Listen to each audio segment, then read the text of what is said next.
Hoorah there, Gunnery Sergeant Luis Nino, out of Bunker Hill, Indiana. I've been out for 5 years in the inactive ready reserve. The last unit I was PWST, Staff NCOIC, was Grissom, Indiana. I can't even spell IR, double dog, but inactive ready reserve, last 5 years. Been out, had some disabilities through the VA, so wanted to get my surgery stuff done, taken care of. Been cleared, got waived to come back in, and was tasked by MOCOM to come out here, and I thought it was a great opportunity. I heard it was an inaugural Wounded Warrior game, and what greater way to come serve your fellow Marines that have paid the sacrifice to serve their country in Marine Corps than to come assist with the first inaugural Wounded Warrior game. Hoorah. Not a problem. Hoorah. The inactive ready reserve through MOCOM sent emails out, and first was asking for volunteers to see who would want to come out and help support this. Then we had to submit a RQS. Through that RQS, they selected what they thought was the best Marines to come forward here. So just because you volunteered didn't mean you were just going to come out here.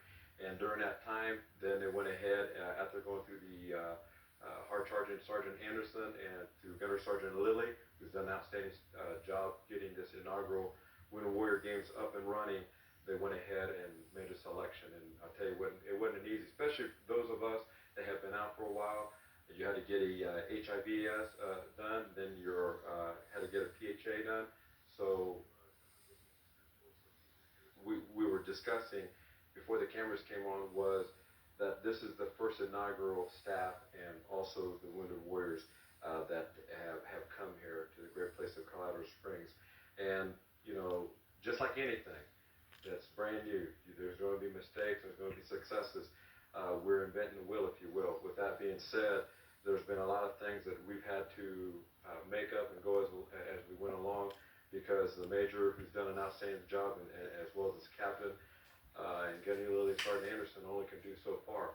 So as Marines, you know, we can get an initial start point, and then we take it from there. And we've made some mistakes, but because we have a great staff that have volunteered from the inactive ready reserve, those mistakes have hardly ever been noticed. But since I'm the senior staff NCOIC, it's my job to make sure I point those out, so the next time that we have our continued success, we'll be able to be more successful. Right? Well, it's anything. Marines landed here, you know, out here at Fort Carson. You know, of course, as soon as we landed, we brought some class to this place.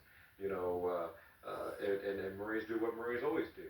We turn around, and logistically, we might have been dazed, confused, you know, and I did a loss, but it only took a few seconds to people were pulling out GPSs, people were looking at maps and doing their land nav that they were taught in boot camp and what have you, and we were able to make successes. Like I said, first we were crawling, and we start walking, and now we're at the point we're running, and we're here to do whatever we can as a staff to support these Wounded Warriors, who hopefully will kick everyone's butt here next week. Hoorah. The biggest thing I would say, if you're in active ready reserve, and you get selected by MOCOM to come help volunteer for the Wounded Warriors, you don't want to come in here out of shape. You don't want to come in here forgetting what it is to be a Marine. That's the biggest thing. I've been out for 5 years, and the day before I come, I had long hair and I had a goatee. Only because I don't have tattoos, because Marine Corps yoga makers on my chest, in my heart. So even though you've been out with us 1 year, 5 years, 10 years, 15, irregardless, we're still Marines. And we have to remember what the fundamentals and the foundation that our drill instructors instilled in us.